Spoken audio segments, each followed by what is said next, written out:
tal? Muy buenas tardes. Los saluda como siempre su amigo el licenciado René Castellán, director de este medio informativo.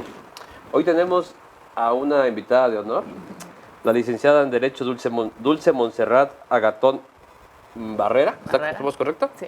Es Dulce Montserrat Agatón Barrera. ¿Estamos? Sí.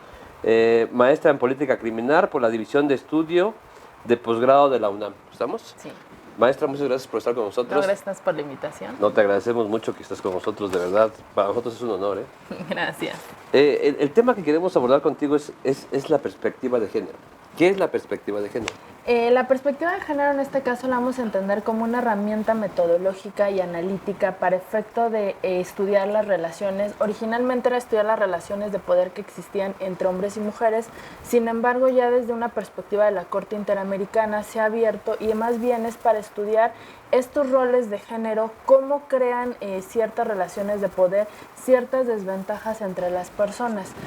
Para eso nos sirve, partiendo de esta idea que incluso ha establecido la Corte Interamericana, que se han desarrollado diferentes metodologías. Por ejemplo, la Suprema Corte de Justicia tiene una metodología para efecto que obliga a los juzgadores de manera oficiosa a establecer ciertas directrices, ciertos parámetros para investigar si realmente dentro de un asunto que están resolviendo existen estas diferencias de poder entre las partes que se están conflictuando. Sin embargo, esta metodología solamente aplica para relaciones de poder para hombres y mujeres. Sin embargo, hay una metodología realizada por una asociación que se conoce como Proyecto X, que nos da una metodología mucho más amplia para tanto abogados, litigantes, como para todos los operadores que intervienen dentro del sistema penal, no nada más para los jueces, en la cual nos dice cuáles son los pasos que se tienen que seguir para efecto de evaluar si existe una vulnerabilidad de alguna de las partes. Y esta vulnerabilidad es producto precisamente del rol de género que está desempeñando. Sobre todo, en algún momento comentaba con alguien que hay conceptos que tenemos que entender en esta parte de la perspectiva de género. Por ejemplo, el rol de género, la expresión de género y la identidad de género. La identidad de género es una cuestión personal. Yo cómo me identifico, por ejemplo, puedo a lo mejor estar vestida muy femenina como ahorita estoy, sin embargo yo no me identifico como mujer o no me identifico completamente con el sexo femenino. Entonces esa es la parte de mi identidad de género. La parte de la expresión de género es lo que yo proyecto ante los demás. O sea, es una cuestión sumamente de ser mujer, muy femenina, muy estética. Y en la otra parte viene el rol de género. A lo mejor puede ser que yo me vea muy femenina, pero en realidad a mí me gusta tener un rol más como masculino, más en esta sociedad mexicana, de decir, bueno, yo soy la del poder adquisitivo, más masculinizado. Entonces, ¿qué sucede con esto?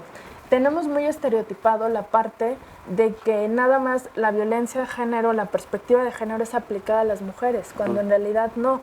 La perspectiva de género tiene que ir enfocada hacia el rol, la identidad y la expresión de género. Entonces, la Corte Interamericana precisamente en ese sentido se ha pronunciado. Ha hecho el señalamiento de que la violencia de género puede ser de hombres, mujeres, niños o niñas, relacionado con el rol de género que desempeñan en la sociedad. Entonces es incluyente. Lo que pasa, por ejemplo, lo que mencionaba hace ratito, es que con la metodología de la Suprema Corte no. La metodología es exclusiva para las mujeres, para romper con esta parte de la desventaja estructural. Lo que se busca es quitar toda esta parte socialmente que tenemos, sociocultural, de que las mujeres están dominadas por los hombres, y mandar a hacer evaluaciones de riesgo y realmente acreditar que existe esta vulnerabilidad o esta superioridad jerárquica respecto del hombre sobre la mujer. Maestra, me hablabas que la Corte Interamericana ya se ha pronunciado, ha propuesto, pero ¿qué propone exactamente? Lo que propone realmente, lo que se busca con esta perspectiva de género es romper esas desigualdades que tenemos, buscar una igualdad a través de la equidad y precisamente a través de esta equidad hacer una protección mayor hacia aquellos grupos que por el rol de género se consideran vulnerables. Por ejemplo, las mujeres, la comunidad LGBTIQ+, ellos buscar darles precisamente que romper con esos paradigmas de verlos como una población, digamos, extraña, externa, una población carente de protección, y a esa población que vemos con esa vulnerabilidad darle una mayor protección. De igual forma, romper con estos paradigmas de que dicen que las mujeres ganamos menos que los hombres, a pesar de que realizamos o tenemos las mismas capacidades. Romper de igual forma con los estatus de decir, bueno, es que los hombres a lo mejor por sus capacidades físicas pueden realizar actividades, mejor las actividades que las mujeres.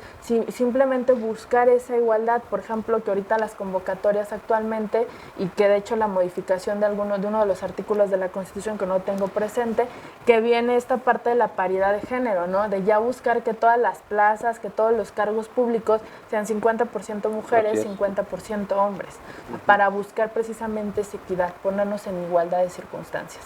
¿Y qué nos puedes decir acerca del proyecto X?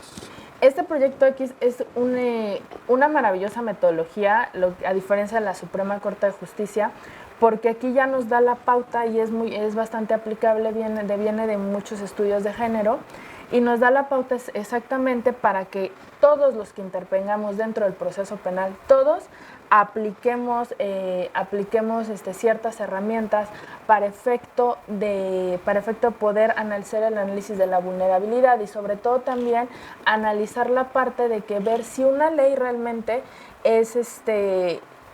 digamos que trata en igualdad de circunstancias, y si esa ley no trata en igualdad de circunstancias, o el grupo que yo pretendo proteger necesita una mayor protección, bueno, pues entonces buscar una ley que realmente le dé esa protección tan amplia, y de igual forma obliga a todos a realizar realizar investigaciones, dictámenes, lo que sea necesario para acreditar esa vulnerabilidad y acreditar esa desigualdad de circunstancias.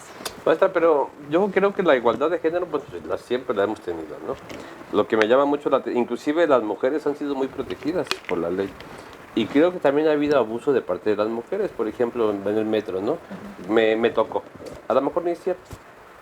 ¿Qué pasa? Aquí en este caso yo creo que hay que hacer una distinción que muy pocos entendemos, que existe una discriminación, en este caso que lo ha establecido la Corte, respecto a una discriminación de carácter positivo y negativo. Por ejemplo, la negativa es esa discriminación que por cuestiones de sexo, raza, preferencias sexuales tenemos. Y por el otro lado tenemos la discriminación de carácter positivo, es de que si yo identifico que hay cierta vulnerabilidad, porque así lo dicen, o cierta necesidad de protección, yo te dé más protección a ti.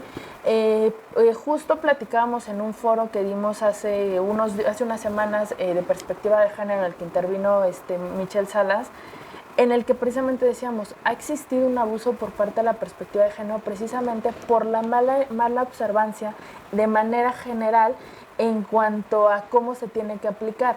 Se decía única y exclusivamente que es para las mujeres, y no entendemos que no. Por ejemplo, si yo veo un niño varón que está en una situación de vulnerabilidad, ahí también tengo que aplicar la perspectiva de género, porque estoy identificando que no se encuentra en la misma igualdad de circunstancias que otra persona en sus derechos.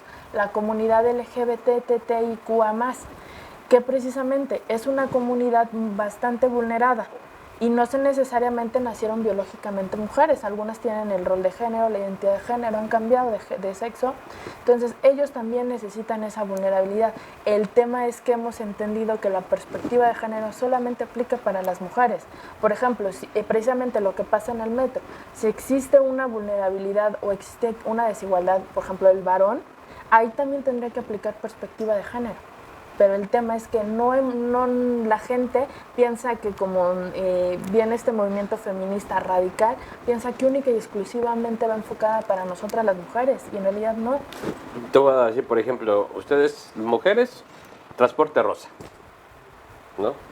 Y nosotros no. Ustedes vas en el metro, igual, vagones de mujeres y vagones de hombres. De alguna manera sí se les está dando a ustedes la prioridad. Nosotros los hombres, si te das cuenta, nos van y nosotros no tenemos transporte rosa. Nosotros nos vamos y nos metemos. Ahí aplica una parte de la famosa discriminación de carácter positivo. Allí iba, exactamente. ¿Por qué motivo? porque se considera que nosotros estamos en una situación de vulnerabilidad de viajar con ustedes por el tema del acoso, del abuso sexual.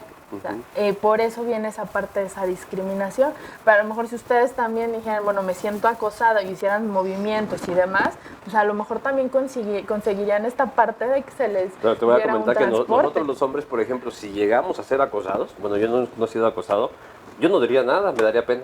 Es que también viene esa parte es muy importante en la perspectiva de género y es reeducar y cambiar el chip, romper con estos paradigmas de decir, a ver, ustedes por ser hombres no lloran, ustedes por ser hombres no pueden expresarse. Lo que se busca es cambiar completamente eso y que si ustedes se sienten acosados, se sienten vulnerados, por ejemplo, el tema en el metro del acoso sexual y el abuso sexual para ustedes hombres también se da. Claro. El tema, por ejemplo, si ustedes ven las cifras de cuántos denuncian violación en cuanto a hombres, es una porción mínima. ¿Por qué? Porque saben que si van a ir, ¿qué es lo que va a pasar? Lo mismo que pasa con las mujeres cuando van a denunciar.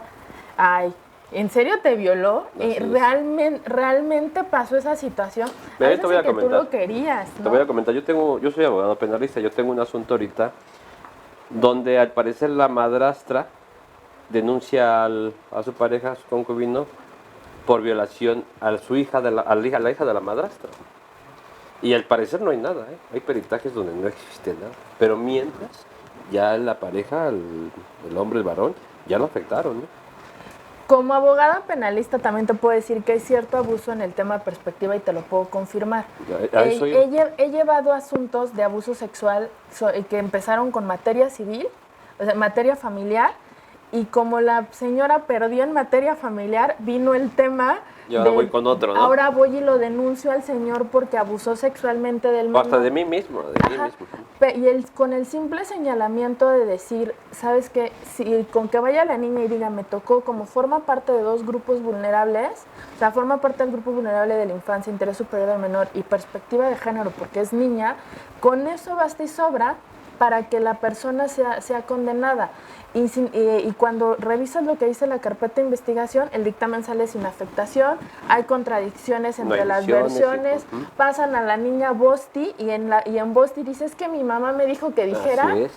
Sin embargo, como también hay los protocolos, al menos Ciudad de México, no se sigue el tema de las grabaciones de los menores. Claro, claro. Pues te vas con lo que dice la entrevista. Entonces, cuando llegas a juicio, ¿qué pasa? Pues simple y sencillamente dices, el menor no tiene capacidad para venir a declarar, presento mi dictamen psicológico e incorporo por lectura la entrevista, donde la entrevista la niña repite lo que le dijeron. Pero no puedo presentar el video de Bosti donde la niña dice, es que mi mamá me dijo que dijera. Entonces, con esa simple lectura ya tenemos a un pobre cristiano adentro por abuso sexual y ahorita con la reforma de hace unos meses que el abuso sexual ya es prisión preventiva oficiosa, pues entonces, ¿ahora qué es lo que sucede? Pues ya tenemos ya al pobre sujeto por un señalamiento falso, pero porque la perspectiva de género está mal aplicada. O sea, sí entiendo la parte de la vulnerabilidad. ¿Y qué podemos hacer esos hombres?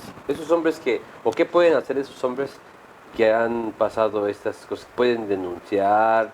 ¿Qué pueden hacer, maestra? La verdad es que mientras tengamos mal aplicada la perspectiva de género, yo sé que algunas feministas radicales me van a querer linchar.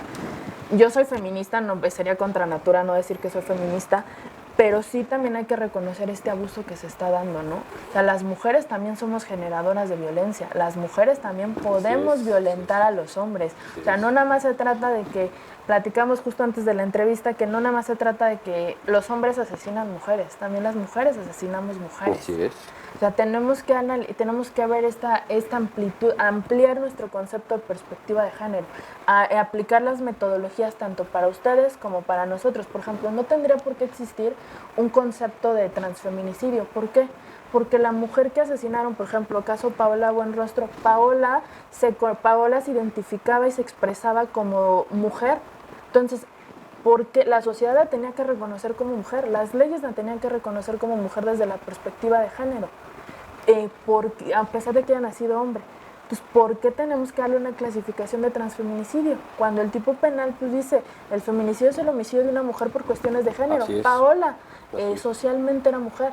¿Por qué no podía ser un feminicidio? Y la asesinaron por cuestiones de género, precisamente por ese rol que ella identificaba. Mira, la semana pasada estuve platicando con unos amigos y hablábamos de este punto y te voy a hacer la misma pregunta. Vulgarmente, como se diga, hablamos de una persona que se hace un hombre, la famosa cirugía jarocha. ¿Qué pasa? ¿Es mujer o hombre? A ver, aquí hay muchos temas o muchas aristas que tenemos que analizar. Así es. Que se llama la vaginoplastía, porque tiene otro nombre cuando es al revés de vagina a pene. La vaginoplastía. Aquí hay cosas. Está la parte de la identidad de género, la expresión de género. Lo que te decía, la expresión de género es cómo te vistes, la parte de si modificas tu parte corporal para sentirte o tener la identidad o el rol de género que tú quieres.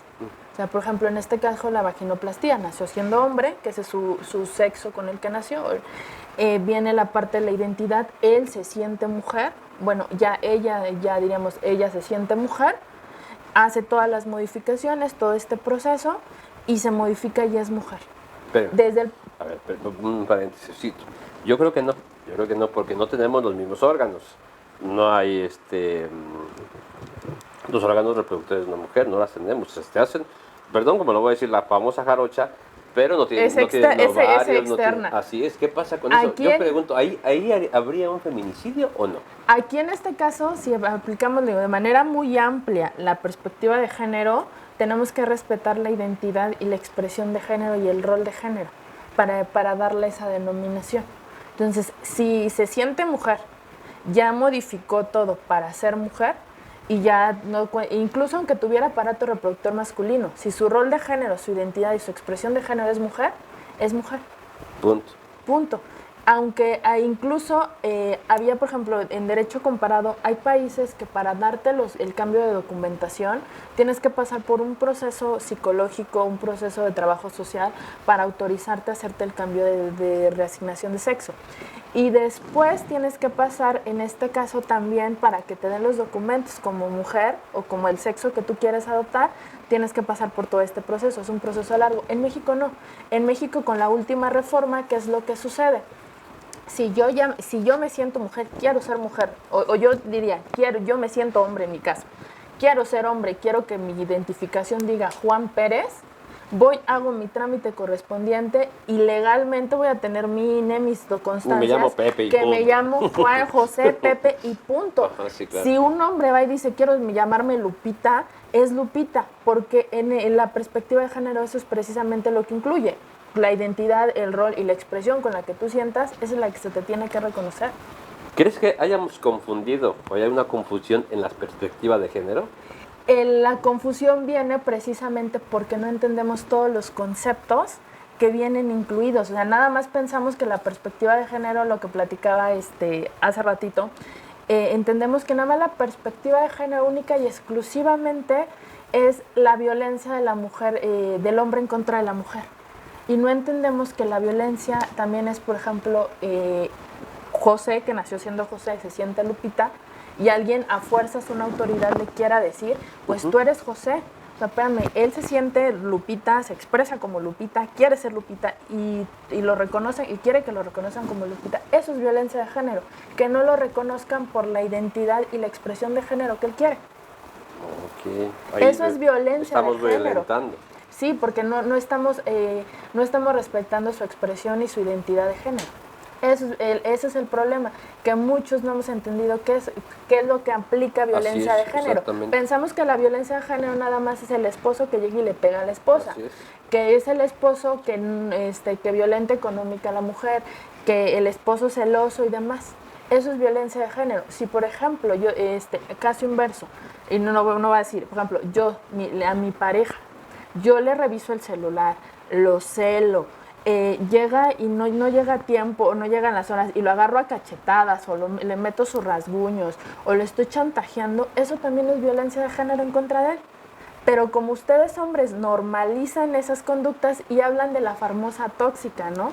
O con el debido respeto. Sí, dice, tóxica, vamos a correr, porque dice aquí... vieja loca, ¿no? Ajá, así es. O sea, lo estoy diciendo con debido respeto, sí, porque son las expresiones que usan los hombres. No, tampoco tan feo, sí, todo con respeto. Pero dice, sí molesta que te estén revisando el teléfono o que te celen. Pero ustedes lo normalizan. Pero si revisamos la ley de acceso a las mujeres, una vida libre de violencia, dice que eso es un tipo de violencia en contra de la mujer.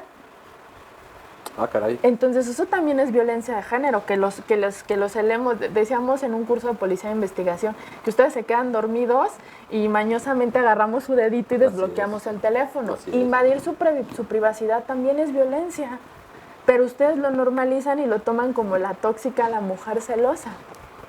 Lo que pasa es que yo creo que no nos gusta estar peleando ni discutiendo, ya, pues, está bien. Pero en cambio, a mí si me lo hiciera mi pareja, arde Troya y lo voy y lo denuncio por violencia, ¿no? Por ejemplo, me pone una mano encima, o sea, a lo mejor los dos nos dimos, los dos nos pegamos porque los dos somos igual de violentos, ¿no? Pero él no va a ir a denunciar violencia, pero yo sí voy a ir a denunciar violencia. Por ejemplo, me contaba un policía de investigación que una vez un compañero de ellos llegó todo rasguñado, golpeado, quiso ir a presentar su denuncia y ¿qué le dice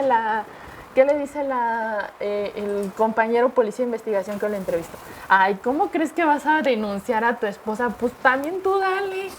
Por esos estereotipos que tenemos. Y eso es precisamente lo que se busca en la violencia, romper con esa parte. ¿Y jurídicamente sí estamos preparados para esto? Jurídicamente, más bien yo me preguntaría, ¿socialmente estamos preparados para aplicar bien la perspectiva de género? Y socialmente estamos en un choque generacional. Por ejemplo, está el choque generacional de tu generación versus mi generación. A lo mejor mi generación está en un proceso de todavía porque yo soy de una educación conservadora, a pesar de que la he modificado bastante, de una cuestión patriarcal y de repente tenemos que modificarlo, ¿no? Entonces tenemos que cambiarnos el chip. Yo estoy en un proceso, en un constante debate que de repente a lo mejor le puedo decir a un hombre cuando, ay, no seas niña cuando llora, porque de repente se me salen y eso es violencia. Eso es violencia. Nos violentan. Entonces hasta las mamás también nos violentan. Es que esos son lo que nosotros conocemos como micromachismos, ¿no? El de cuando el niño va a chillar, aguántese porque es hombrecito. Así es. Ahora mi generación y las generaciones que vienen tenemos que reeducar, ¿no? Para también, porque esa reeducación nos va a permitir aplicar de manera más amplia la ley y también nos va a permitir que los que vengamos o los que estemos o los que vengan y que a lo mejor lleguen a crear leyes entiendan esto y lo apliquen de manera correcta, ¿no? Yo sé que a lo mejor la metodología de la Suprema Corte viene como parte de los compromisos que tenemos de Corte Interamericana por la sentencia Campo Algodonero, por Rosendo Cantú. Y cuestiones que nos han condenado. Entonces, por eso la amplia protección y decir nada más la perspectiva de género es para las mujeres, cuando la Corte nunca ha dicho eso. ¿Y cuáles serían los principios que deben mantenerse en una investigación de este tipo, maestra? Dentro de estos principios, ante todo el tema de la confidencialidad. Es decir, todo lo que se lleva a cabo dentro de la carpeta de investigación tiene que mantenerse ahí, no puede ser divulgado ni demás, como pasó en el asunto de la chica Ingrid, que salieron las fotografías, que otro de los principios, el principio de igualdad procesal, el principio de igualdad entre las partes, el principio de debida diligencia, el principio pro persona, el principio precisamente de perspectiva de género. De igual forma, así como el principio de no discriminación, que eso es uno de los principios sobre todo, y el de respetar la dignidad, o sea, van entrelazados dignidad con no discriminación, porque ¿qué es lo que pasa? Que a veces no utilizamos, o los operadores jurídicos no utilizan de manera correcta el lenguaje, y por ejemplo ese tema, ¿no? De que llegue la señora a denunciar que el marido le pegó y le diga, ay, seguramente usted lo provocó. Eso está atentando en contra de su dignidad, la está discriminando y automáticamente le está transfiriendo la culpa.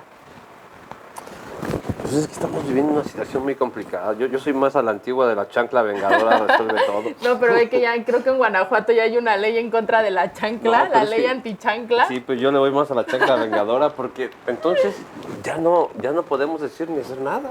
Vamos a la escuela, por ejemplo, ahora los niños en la escuela antes, en mis tiempos, pues el profe era muy respetado.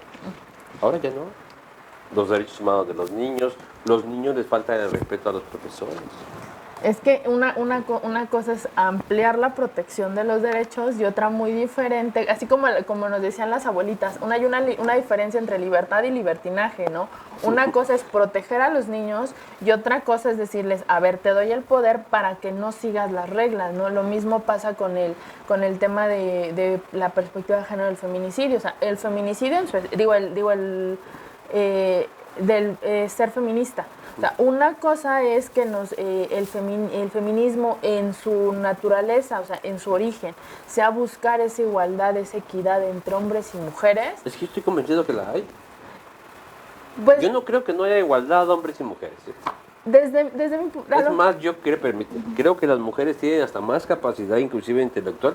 Científicamente se sabe, ¿no? Manejan los hemisferios, pueden hacer muchas cosas al mismo tiempo. Los hombres no, hasta un dolor.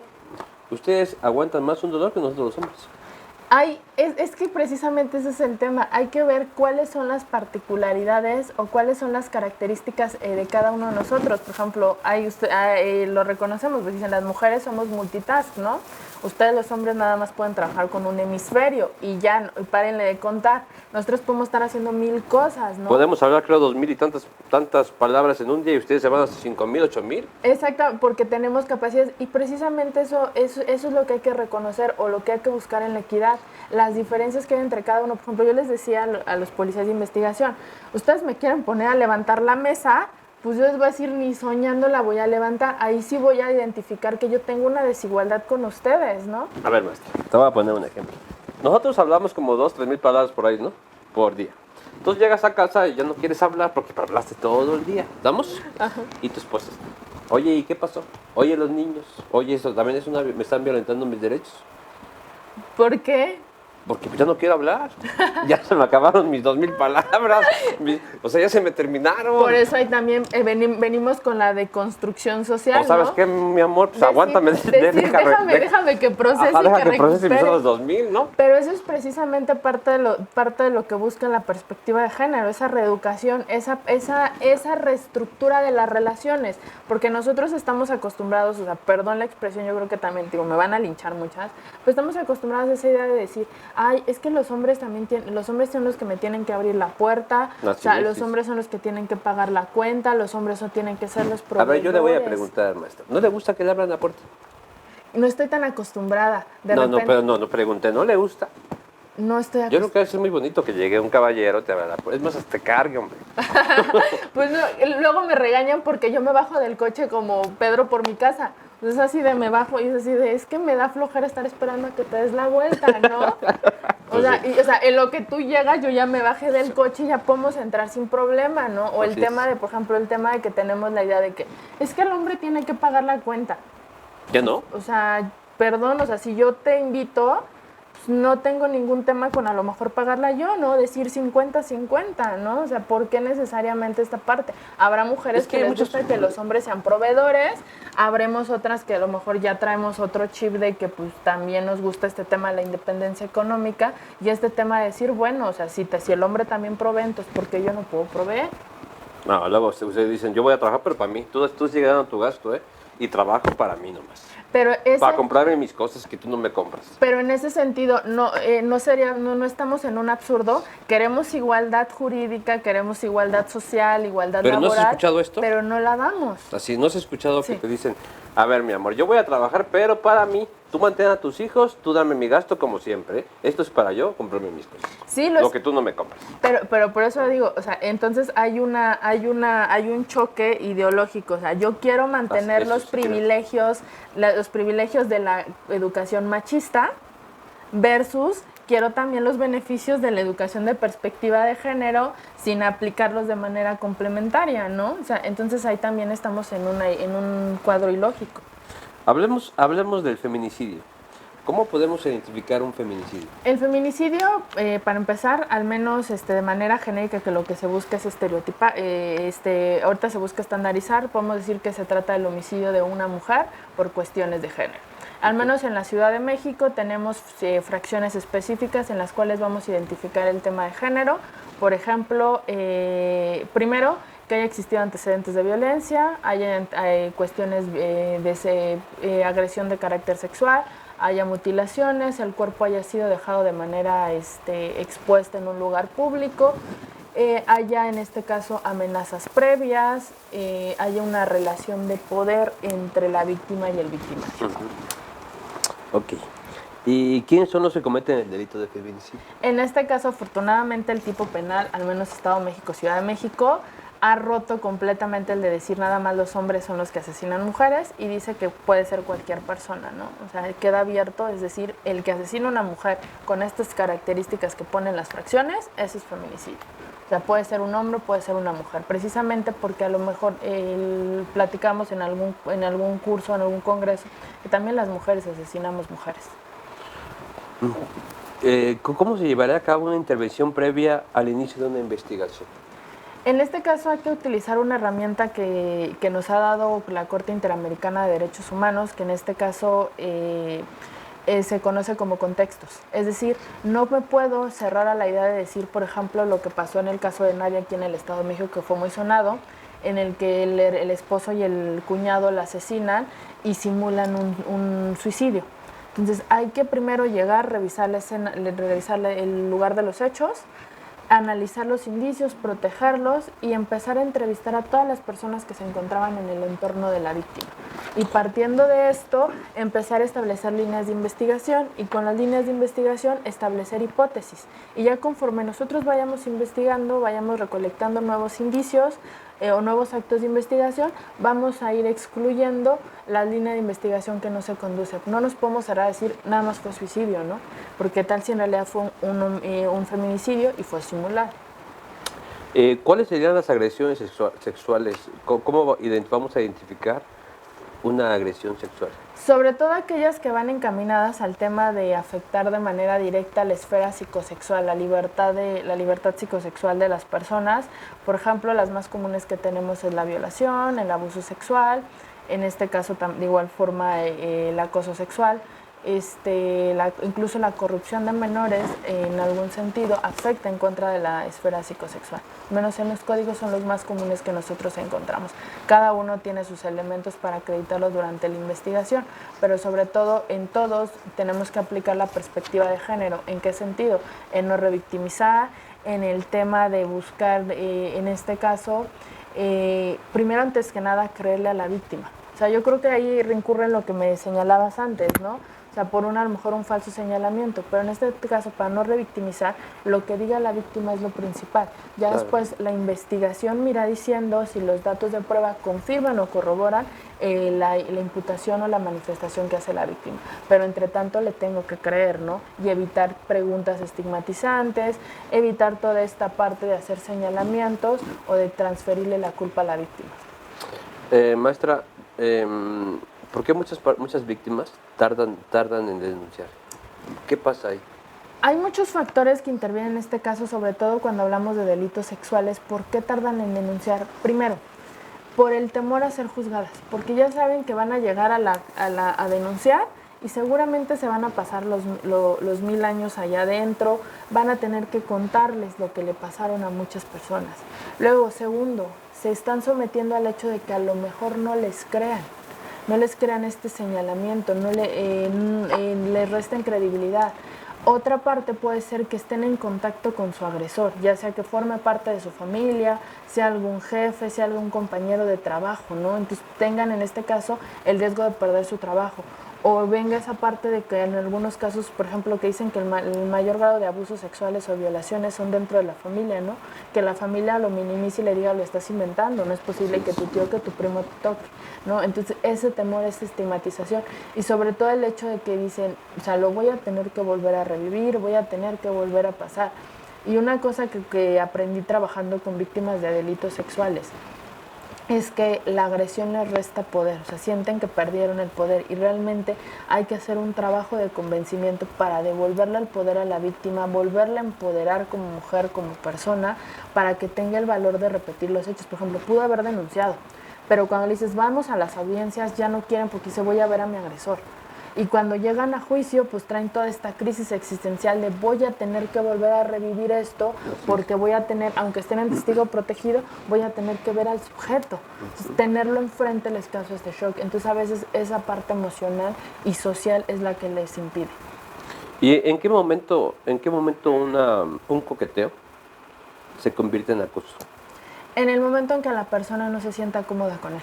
En ese momento en el que ya rebase, por ejemplo, viene X persona, empieza a platicar conmigo, yo me siento cómoda hablando, pero de repente viene el tema de, ya te empieza a tocar y yo no me siento cómoda, en ese momento ya es acoso.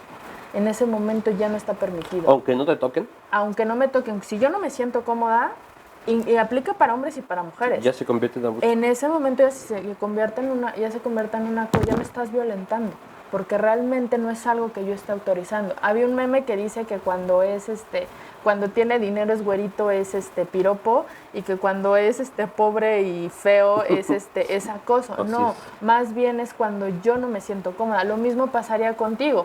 Si llega una mujer y tú no te sientes cómoda y está muy insistente, a lo mejor tú no le vas a dar esa connotación, vas a decir, ay, esta vieja me está fastidiando, pero en realidad también es acoso. También si tú no te sientes cómodo, ya es acoso. Ya es acoso. Hombre y mujer. Hombre y mujer. ¿Y cómo debe actuarse ante la trata de personas? La trata de personas yo creo que es uno de los delitos más complicados, sobre todo por la forma en la que vas a intervenir con las víctimas. Hay víctimas que ya están demasiado trabajadas, entonces ya normalizaron ese patrón de convivencia, el patrón de, pues yo me enamoré, él dice que me quiere y que con esto vamos a salir adelante, que es el famoso modus operandi de los tratantes de Tenancingo, ¿no? En Tlaxcala, ¿no? Y que de hecho lo vemos en Puebla, que son vecinos. Yo cuando vivía en Puebla, y me dicen, no, pues está aquí a 20 minutos Tenancingo. Y yo, no es cierto. Me dice, por eso también Puebla es mucho de trata, ¿no? Esa parte, la forma en la que captan a las víctimas. Hay algunas, por ejemplo, que cuando la rescatan dicen, no, pues yo trabajaba por gusto, ¿no? O sea, a mí jamás me captaron. Pero a ver, aquí lo que hay que hacer es analizar las cuestiones de vulnerabilidad.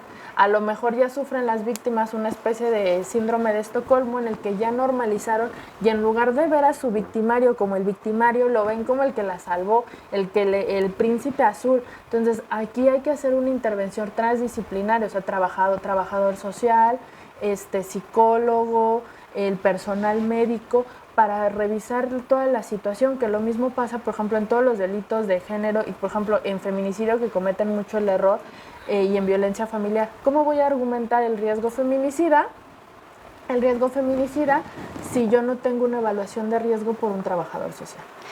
Te iba a preguntar, ya no hay transfemicidio, ya es hombre, feminicidio y ya. No, sí hay transfeminicidio, por eso te decía que en un momento dado yo no entendía por qué, yo soy de las que no entiendo por qué dieron el concepto de transfeminicidio para la comunidad trans, por ejemplo, en el caso de Paola Buenrostro, cuando pues Paola Buenrostro socialmente era mujer. Okay. O sea, si socialmente era mujer, su expresión de género era mujer, su rol de género era mujer, entonces ya sería feminicidio, ¿no? Tendría que haber sido feminicidio, porque aparte hubo cuestiones de género. O sea, ¿por qué crear una categoría diferente? ¿Por qué entre las propias mujeres y entre las propias feministas, entre quienes pugnamos por género, por qué hacemos categorías que en realidad no tendrían que existir? ¿Y legalmente sí existe esa categoría? No existe el tipo penal de transfeminicidio. ¿Es feminicidio? Es feminicidio y tenemos el homicidio por razones de odio, por razones de estas expresiones de género. Maestra, ya estamos en la recta final. Yo quiero agradecerte mucho que hayas venido con nosotros. No sé si quieres dejar tus redes sociales, dónde te pueden encontrar, teléfono. Puedes dejarlo con mucho gusto. Gracias. Bueno, les agradezco ante todo la invitación. Igual, si alguien quiere buscar a la abogada, a la maestra, ahí la tienen. Les puede darte una buena clase, ¿verdad? Buena clase, sobre todo ahorita que me dedico a la capacitación en temas de género y temas del sistema procesal acusatorio, pues me pueden encontrar en redes sociales como Dulce-Agatón y ahí a través de esas redes me pueden contactar. ¿Es por ahí nada más? ¿Un teléfono? ¿No quieres? Correo electrónico. Dulce-agatón@hotmail.com. Pues ya escucharon a la maestra. Les agradezco mucho y nos vemos para la próxima. Gracias.